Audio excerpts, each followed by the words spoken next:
Hola a todos. Bienvenidos una vez más al aula virtual de electrónica de control.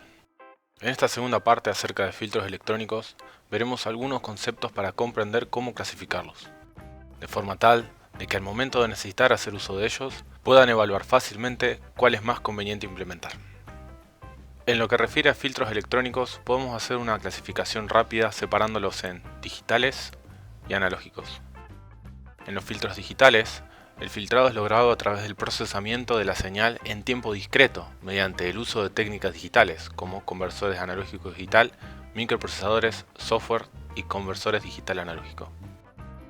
Mientras que en los filtros analógicos, el filtrado es logrado en tiempo continuo, se hace uso de fundamentos y propiedades eléctricas y/o amplificadores operacionales. Como se imaginarán, esta clase está enfocada en estos últimos, los filtros analógicos.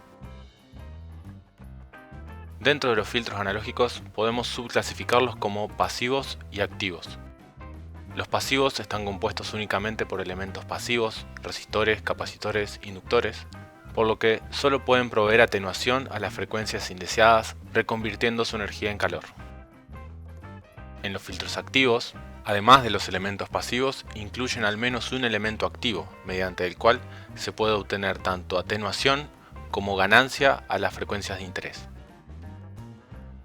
Ahora bien, si clasificamos los filtros en función de su respuesta en frecuencia, tenemos los filtros pasabajos, donde se atenúan todas las frecuencias mayores a la frecuencia de corte, los pasaaltos, donde se atenúan todas las frecuencias menores a la frecuencia de corte, los pasabanda, donde se atenúan todas las frecuencias mayores o menores que cierto rango de frecuencias, los supresores de banda, donde se atenúan las frecuencias dentro de cierto rango, y los pasatodos, donde no se atenúa ninguna frecuencia, pero puede haber efectos en la fase.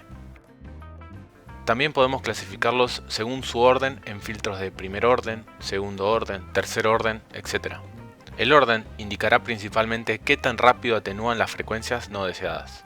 En un ejemplo anterior vimos que cuando teníamos una pendiente de menos 20 dB por década, lo llamábamos filtro de primer orden, y correspondientemente, a mayor orden, mayor será la rapidez de atenuación a las frecuencias no deseadas, y más se aproximará a la respuesta de un filtro ideal.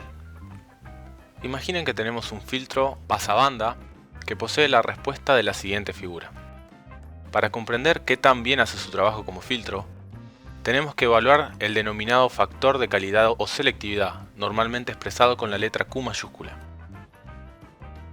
En los filtros pasabanda, supresor de banda y en los filtros de orden superior, este factor indica la selectividad del filtro, es decir, es indicativo de su ancho de banda y cuán marcada es su frecuencia central a cierta ganancia.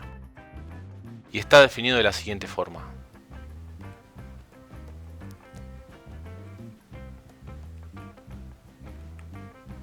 Si conocemos el factor de calidad de un filtro específico, podemos obtener fácilmente cuál es el ancho de banda, o si conocemos las frecuencias límite del ancho de banda, podemos calcular la frecuencia central. Veamos algunos ejemplos.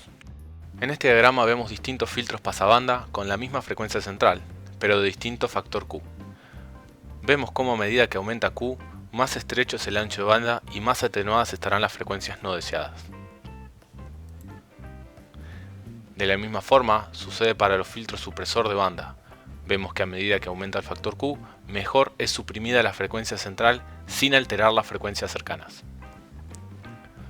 En los filtros pasabajo, vemos como a medida que aumenta el factor Q, aumenta la ganancia para la frecuencia de corte, al igual que en los filtros pasaalto.